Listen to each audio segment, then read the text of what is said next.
আমার মনে হয় মা ছাড়া একটা পরিবারের কোনো অস্তিত্বই থাকে না, তাই না? মাই আসলে পরিবারটাকে জুড়ায় রাখে। আসসালামু আলাইকুম, কেমন আছেন সবাই? আসলে সবাই খুব ভালো আছেন। এই যেমন আমার মা সব সময় কম বেশি সে অসুস্থই থাকে, তার প্রেশার ডায়াবেটিস নিয়ে। তারপর তো বয়স হয়ে যায়, মানুষের একটা কাজ কাম করারও কিন্তু শক্তিটা একটু কমে আসে।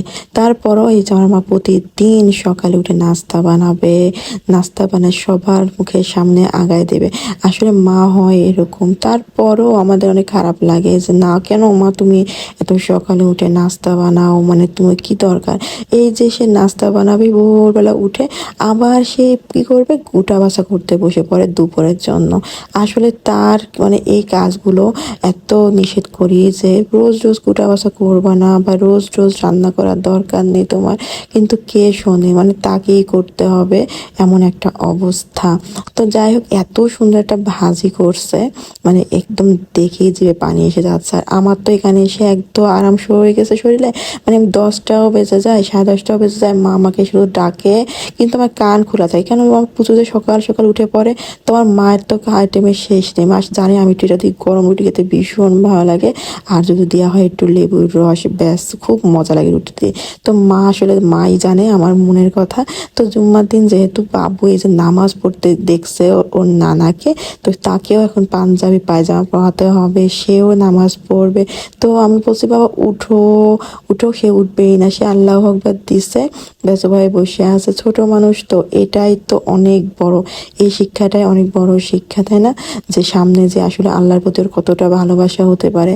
তো এই যে মা বাবু সিজদা দিচ্ছে, বারবার আবার বসছে, তসবি গুনতিছে, মানে সে মোনাজাতও ধরবে। এই যে মোনাজাত ধরা হচ্ছে এমন আর কি। তো আল্লাহ যাক সুস্থ রাখুক সবার বাচ্চাকে, সবাইকে নেক ইমানদার বানাক, তাই না? তো টুপি পরে সে জায়নামাজটা আর ছাড়বে না, সে মানে সে নামাজই পড়বে। মানে আমি বলতেছি আর পড়তে হবে না, হইছে তো উঠো না, সে পড়বেই। আসলে ছোট মানুষ তো, ওর এই ছোট ছোট জিনিসগুলো দেখতে ভীষণ ভালো লাগে। বারান্দায় কাপড় নাড়বে ওর খালামণি, কিন্তু সে যেই দেখছে যে ওর খেতা, ওর কাপড় চোপড়, মানে সে দৌড়ে চলে আসছে ওই নাড়বে। তো ওই যে বললাম মার শরীরটা একটু খারাপ ছিল, তো মা গোসল করে নামাজ পড়ে জাস্ট একটু শুয়েছে, কিন্তু আমরা একা একা খেতে বসে গেছি।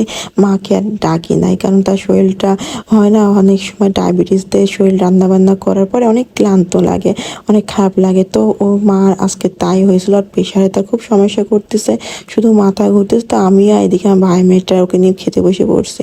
তো চল আমরা খেয়ে নিই, মা একটু শুয়ে উঠবে। আর যেহেতু মার তো অস্থির লাগে, মানে কি খেলাম না খেলাম। তো সন্ধ্যেবেলা দেখছি মাশাআল্লাহ নতুন চাঁদ উঠছে, মানে এত সুন্দর লাগতেছে দেখতে। আমি একটু জুম করতে গেলাম, কিন্তু হলো না ভালো একটা জুম, পরে দেখলাম যে এমনই সুন্দর লাগছে। আর আমার পুজো তো আমার সাথে চলে আসছে চাঁদ মামা, মানে সে মামা মামা করে অস্থির, মানে ওই যে চাঁদ মামা আমরা গল্প করি না, তো সেও চাঁদ মামা বলে, মানে ওইটা কি করে, সে মামা মামা করে। মাদের কাছে সন্তান যতই বড় হোক সারা জীবনই ছোট। যেমন আমার মা, আমি কিন্তু এগুলো ছোটবেলায় পড়াই ছেড়ে দিছি, মানে এখন তো আর চুলে এইসব দিতে হয় না। কিন্তু আমার মা সেদিনকে বাজারে গেছে, মেলা বসছে, তো মেলাতে যে আমার মা এগুলো নিয়ে আসছে, মানে ছোট ছোট ক্লিপ। চিন্তা করা যায় আমার কেন এগুলো পরলে মানাবে বা ভালো লাগবে, কিন্তু মায়ের চোখে মা এসেই আমাকে পড়াই দিচ্ছে, মানে তার চোখে তো আমি এখনো ছোট।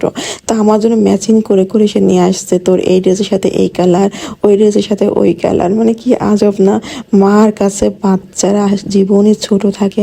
আমিও মাঝে মাঝে ভাবি আমার জান বড় হয়ে যাবে, কিন্তু আমার কাছে সারা জীবনই ছোট পুচোটা হয়ে থাকবে আমার সোনা বাচ্চা।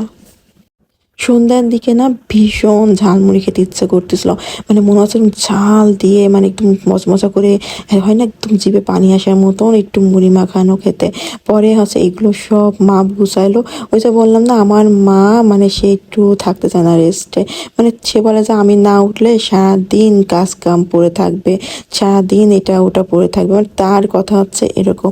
আসলে মা জাতি এরকমই হয়, আসলে সংসারের প্রতি তাদের যে একটা চিন্তা থাকে না, এটা আর দ্বিতীয় কারোর কিন্তু এমন থাকে না। মানে যতই যা হয়ে যাক তারাই আসলে অন্যরকম হয়। তো আমার বোন আবার মুড়ি মাখাই ফেলছে এখানে, বেশ মজা হয়েছিল কিন্তু। হ্যাঁ, সবাই ভালো থেকে, আল্লাহ হাফেজ।